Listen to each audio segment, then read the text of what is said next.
thing. Like, people kept on being like, well, if so many people are misunderstanding your point, and if so many people are coming to the conclusion that you're wrong and bad, then maybe you are.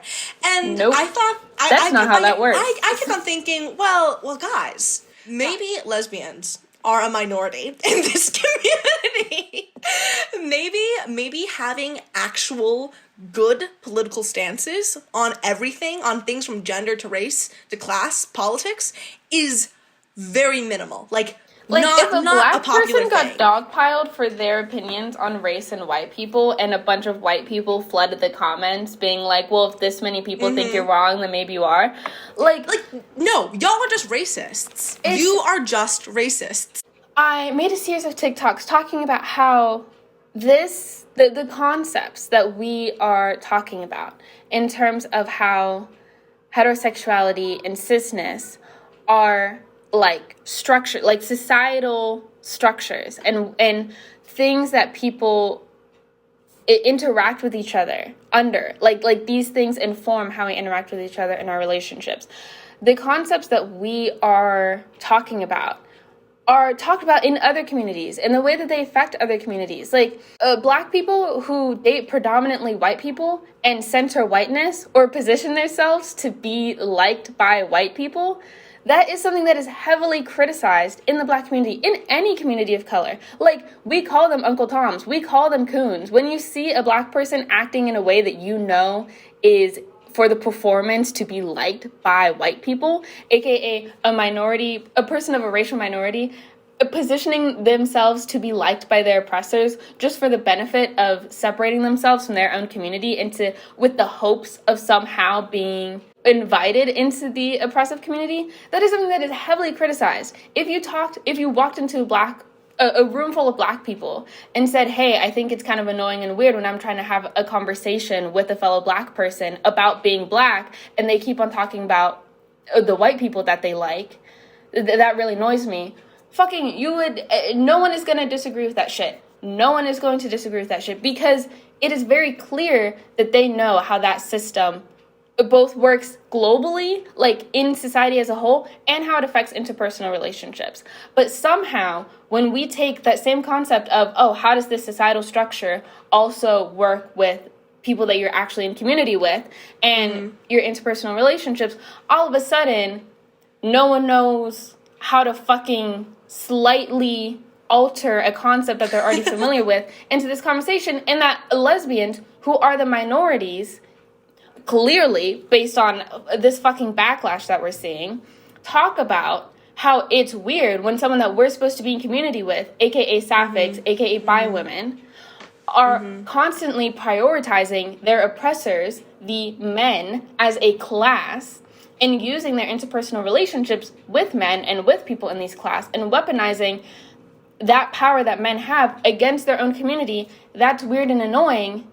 How does that make any less sense than conversations that I've already had with the exact same group of people? Like, you need to think about that. You need to think about how you are relating to the patriarchy and men as a class in order to somehow think that you have access to their power and their violence that they're able to enact on people that you don't like. Because the women who are flooding our comments, the cis women that I'm specifically talking about, that flooded the duets and replies and comments and quote retweets, somehow supporting the men that they have in their lives, that are putting themselves in the position of being accepted and liked by men as a class in order to use that patriarchal violence, in order to use that sexist violence against lesbians. You need to think about what communities you don't have access to, period. Because black people will never have access to the white community. However big of a coon you are still always at the risk of facing racial violence.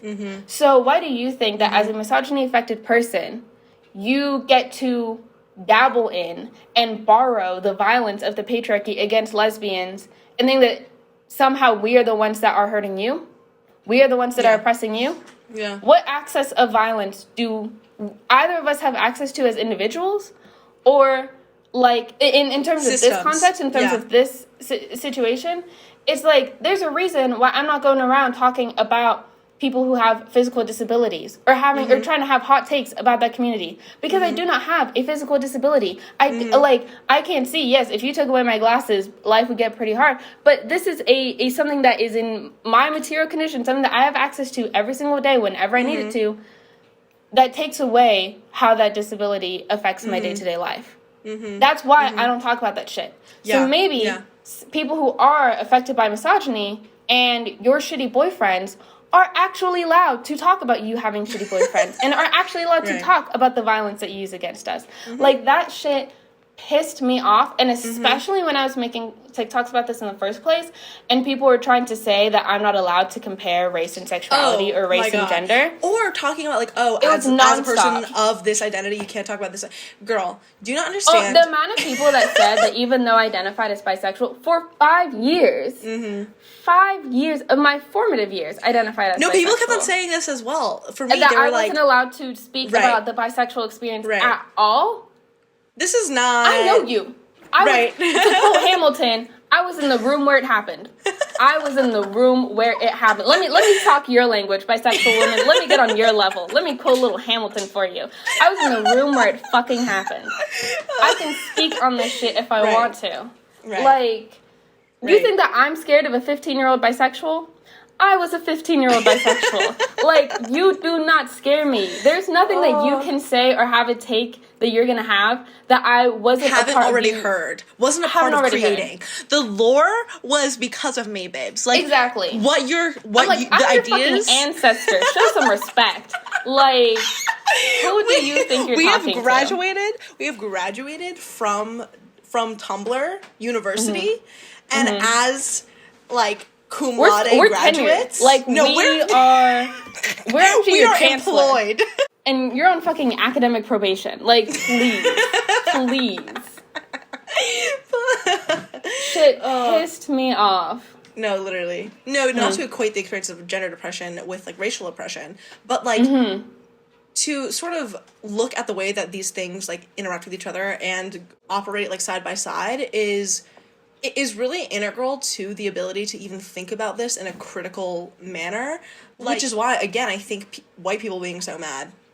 Yeah, like, it's showing you haven't had to really think about this in any sort of critical manner. That's what I mean. Right, and, like, but it also kind of says, this kind of brings out to me a really important difference of these two experiences, is that something about race is that while your experiences being racialized can differ place to place, situation to situation, it's constant. Right, like, it's constant, but, like, if I was in any Asian country, like, people would just look at me, or any East Asian country, people would just kind of look at me and be like, okay, that's just a normal person in society, right? Like, the same way that for certain people, whether they're in a city, in one city or another, people will think of them as one thing or another.